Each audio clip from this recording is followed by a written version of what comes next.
Assalamu alaikum wa rahmatullahi wa barakatuh. Bienvenue dans la formation Libère ton âme.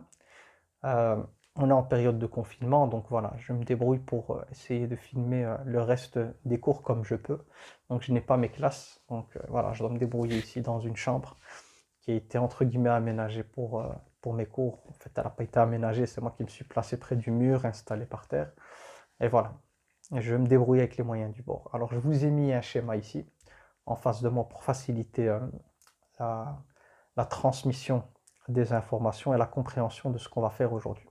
Alors on est dans le module 3, hein, donc le module de l'énéagramme. On est arrivé au chapitre 2.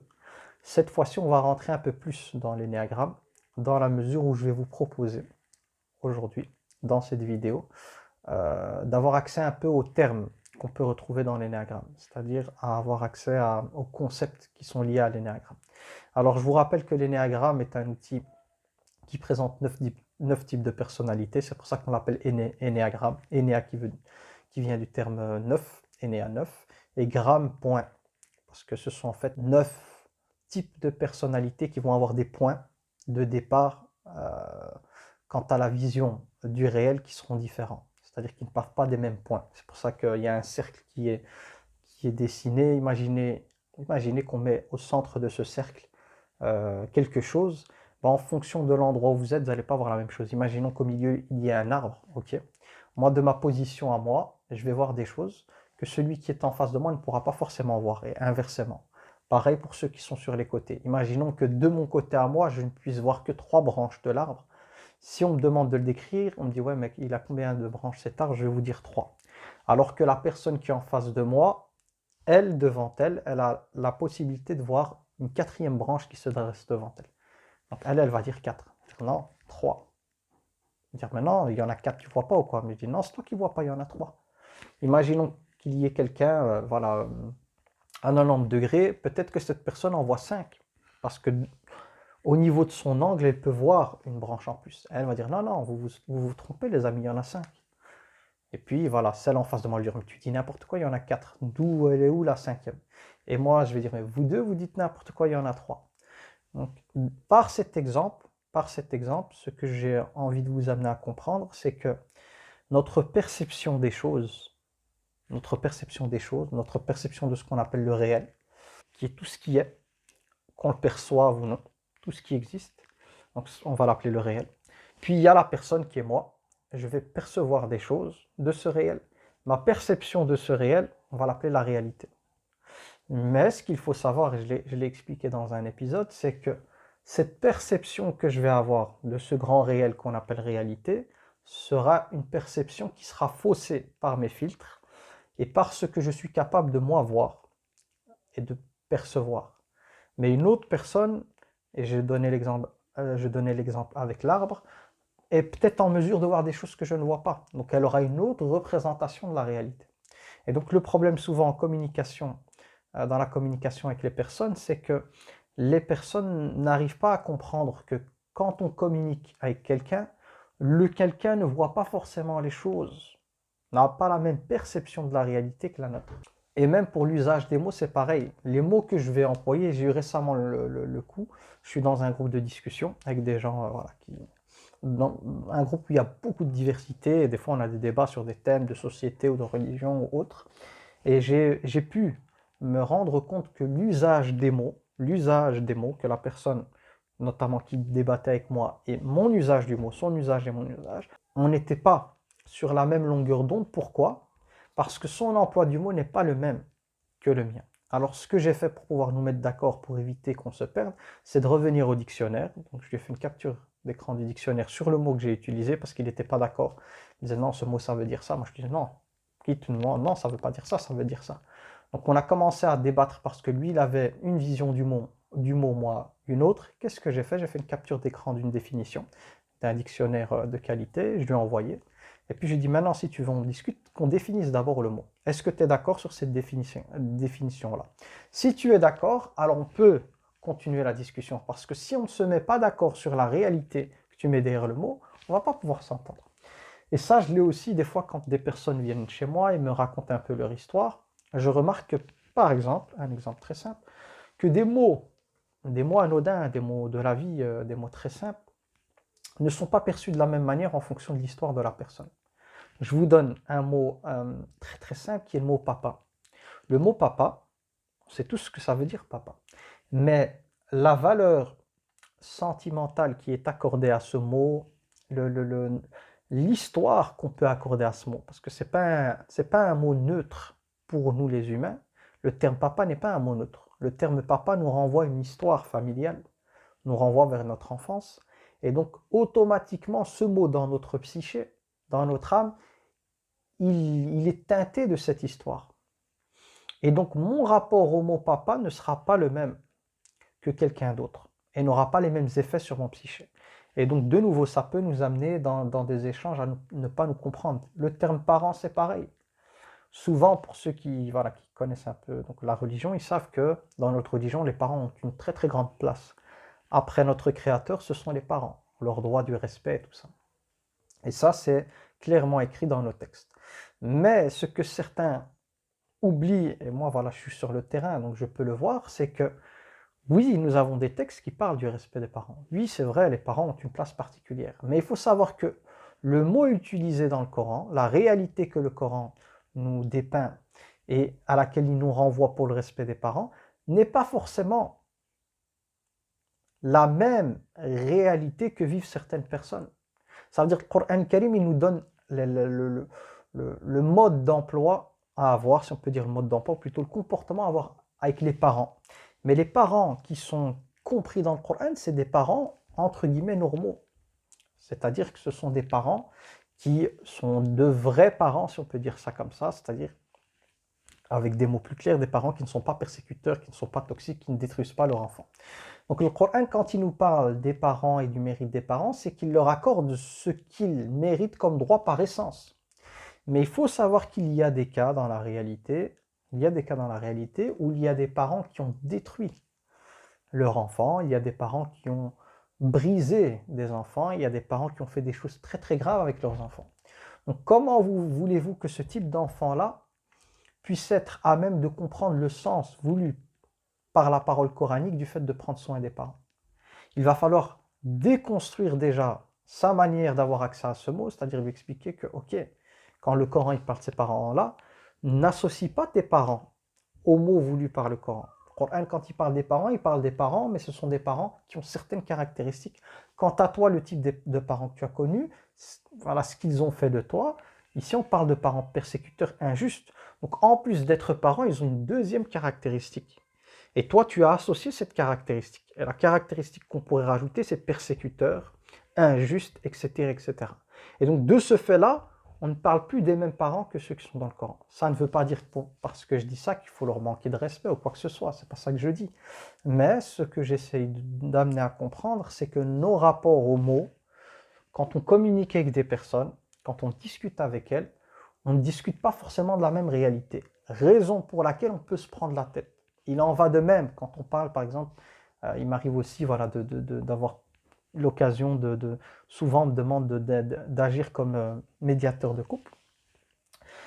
Mais de nouveau, quand vous sortez d'une relation de couple où il y a eu de la trahison, il y a eu de l'injustice et tout, qu'est-ce qui va se passer? C'est que chez l'homme, le terme femme va être associé à ce qui est péjoratif. Et donc les gens vont commencer à dire oui, mais les femmes, on ne peut pas leur faire confiance. Oui, mais les femmes ceci. Oui, mais les femmes cela.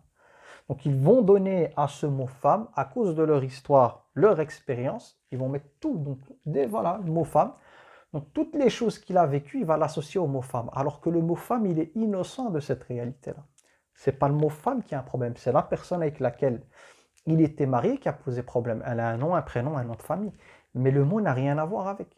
Pareil dans des cas de couple où ce sont des femmes qui ont été persécutées, etc., frappées et tout ça. Elles vont commencer à dire ouais, mais les hommes, les hommes, les hommes. De nouveau, c'est son expérience, son vécu qui l'amène à associer au mot homme une réalité qui est plutôt une réalité, je vais dire, c'est une réalité qui n'est pas en lien avec le sens au niveau du dictionnaire, mais qui est en lien avec son histoire, ses blessures et ses souffrances. Donc ça, c'est un point essentiel que vous devez avoir en tête par rapport à votre communication avec les gens, c'est qu'on ne met pas forcément la même réalité derrière les mots. C'est la raison pour laquelle on ne réagit pas de la même manière avec ces mots-là. Et vous pouvez voir des fois des réactions disproportionnées que vous ne comprenez pas chez une personne en disant mais j'ai rien dit. Et la personne peut-être s'est sentie blessée ou autre parce que le mot que vous allez utiliser ou la phrase la renvoie à toute une histoire. Donc ça c'était, je me suis étalé là-dessus, mais c'est important de comprendre ça. Parce que quand on va rentrer dans l'énéagramme, il faut comprendre que chaque énéatype, le but de l'énéagramme, c'est de nous montrer que chaque énéatype a un rapport au monde. A un rapport au monde et a des choses sur lesquelles cet énéatype va se pencher, va mettre le focus, si on peut dire ça comme ça. Et là, dans l'énéagramme, on va parler pour chaque énéatype de compulsion, donc de choses à éviter le plus. Chaque énéatype a sa compulsion.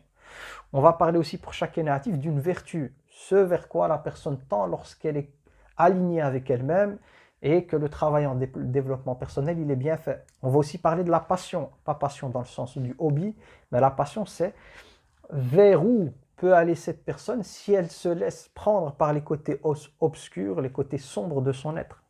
Vers quoi elle va glisser. Puis, on va avoir aussi avec l'énéagramme, donc pour ceux qui ont déjà eu la théorie de base, plutôt les bases, c'est le fait que chaque énéatype a un centre préféré. Certains, c'est le centre mental, d'autres le centre émotionnel, d'autres le centre instinctif. Et il faut savoir que la communication avec quelqu'un quand on est dans le centre mental ne va pas être la même que celui ou celle qui est dans le centre émotionnel. C'est des langages différents. C'est comme les applications. Je ne peux pas installer sur mon Samsung une application qui est celle d'un iPhone. Pourtant, peut-être c'est le même. On pourrait croire que c'est le même type d'application, ça veut dire que c'est vrai que c'est peut-être le même nom, tout ce qu'on veut, mais elle n'est pas programmée de la même manière. Elle appartient à un autre monde. Donc, je veux dire quoi par là? Si mon Samsung ne peut pas prendre les applications d'un iPhone, quand bien même ce serait la même application, c'est pareil. Je ne peux pas arriver à avoir une communication sans comprendre que la personne qui me parle, lorsqu'elle me parle, elle me parle à partir d'un centre. Et que si je ne me mets pas au niveau de son centre pour la comprendre, la communication, elle va passer difficilement. Si moi, je suis dans ma raison, elle est dans l'émotion, on ne va pas pouvoir se comprendre. Donc, c'est important de savoir que quand on communique avec quelqu'un, de savoir où on se situe. Est-ce qu'on est dans le centre mental? Est-ce qu'on est dans le centre émotionnel? Est-ce qu'on est dans le centre instinctif? Donc, l'autre personne avec laquelle je communique, elle est dans son centre émotionnel et moi, je suis dans le centre mental. Donc, il va falloir avoir conscience de cela pour soit ramener la personne dans le centre mental et avoir une discussion là-dessus, soit moi descendre au niveau du centre émotionnel, d'être dans une écoute active de ce qu'elle vit, de ce qu'elle ressent. Une fois qu'elle se sent, qu'elle est en mesure de se sentir reconnue dans ce qu'elle vit, là on peut remonter ensemble vers le centre émotionnel. Donc là, voilà quelques éléments. Là, je vous envoie des choses, mais j'irai dans les détails pour tout ce qui est en lien avec ça. Alors, je vois que la vidéo, elle est un peu longue. Ce n'était pas le but. Je ne suis pas rentré dans les points qui m'intéressaient, mais je vais vite les résumer. Donc, retenez une chose, vous avez le schéma en face de vous, c'est que pour chaque énéatype, on va devoir définir une compulsion, une chose que l'énéatype va chercher à éviter le plus possible. Okay. En même temps, il faut savoir que chaque énéatype va avoir une orientation, une chose vers laquelle il va s'orienter, qu'il va rechercher, dire ça comme ça. Que pour chaque énéatype, on va retrouver une vertu, c'est-à-dire que quand la personne sera alignée avec ce qu'elle vit à l'intérieur, ses aspirations, ce qu'elle est, elle va aller vers la vertu, vers sa vertu. À savoir, ici pour le 1, c'est la patience par exemple. Et chaque fois qu'elle se laissera prendre par le côté obscur de la force, c'est-à-dire qu'elle ne sera pas alignée avec elle-même et qu'elle n'aura pas conscience des forces qui l'animent lorsqu'elle agit, elle va descendre dans sa passion. Et le but, c'est quoi en matière de développement personnel? C'est d'amener les gens à aller vers leur vertu et pas vers leur passion. En même temps, vous aurez encore d'autres informations parce que pour chaque énéatype, il y a des mécanismes de défense. Voilà, il y a aussi ce qu'on appelle les ailes, et une orientation. Donc, l'orientation de son centre préféré vers l'intérieur ou l'extérieur, mais je prendrai le temps pour expliquer tout ça une prochaine fois. Je vous dis à très bientôt. C'était l'épisode, donc, c'était le chapitre 2 plutôt du module Enneagramme. Rendez-vous au 3e épisode, Inch'Allah Ta'ala. Donc sachez aussi que cette vidéo, donc exceptionnellement comme on est en confinement, cette vidéo je vais aussi la mettre sur YouTube. Ça permettra aux personnes aussi qui s'intéressent à la formation Libère ton âme de savoir un peu ce qui s'y fait. Ici voilà, vous êtes dans une des vidéos qui constitue le programme Libère ton âme. Donc la formation elle comprend 4 éléments. Les vidéos préenregistrées comme celle-ci. Deuxièmement des lives sur Zoom. J'essaie dans la mesure du possible, surtout maintenant parce qu'on est confiné, de faire au moins un live, là parce qu'on est confiné, un live par semaine, mais voilà, dès qu'on sera déconfiné, ce sera peut-être tous les 2 semaines ou au moins une fois par mois. Un groupe de discussion où les gens peuvent se partager les informations, discuter et tout, et je mets les notes dedans. Et enfin, un suivi personnalisé sur Telegram, avec un formulaire qui est donné pour un peu voir quels sont les points sur lesquels voilà, il faut que la personne travaille. Inch'Allah ta'ala. Donc voilà. Pour plus de détails pour les personnes qui sont intéressées, vous avez un lien en description avec les deux formations que je propose. Voilà, il n'y a rien d'obligatoire, hein. Moi, donc j'ai lancé cette formation parce qu'il y avait une réelle demande. Les gens, voilà, voulaient, me demandaient, voilà, est-ce que tu proposes des consultations? Est-ce que tu proposes, voilà, est-ce que tu accompagnes les gens, voilà, avec Skype et tout ça? Je faisais pas ça. Je leur ai dit, voilà, j'ai pas le temps et tout. En dehors de mon métier, c'est-à-dire du travail que je fais, ben, là oui, je reçois les gens parce que voilà, mon étiquette d'éducateur et tout ça, ben, tu reçois les gens du quartier, je fais un travail avec eux, mais en dehors de ça, j'avais pas de possibilité d'accompagner les personnes. C'est la raison pour laquelle donc j'ai créé cette formation Liberté en âme parce que j'ai reçu beaucoup de demandes, beaucoup de personnes qui se posaient des questions. Et donc l'idée m'est venue de proposer quelque chose pour répondre à cette demande. Donc rien d'obligatoire, les gens que ça intéresse sont les bienvenus. Alhamdulillah, les gens qui ont embarqué sur le bateau sont très très contents. L'ambiance est très très bonne. Alhamdoulilah, il y a de très très bons échanges. Il y a du respect et tout.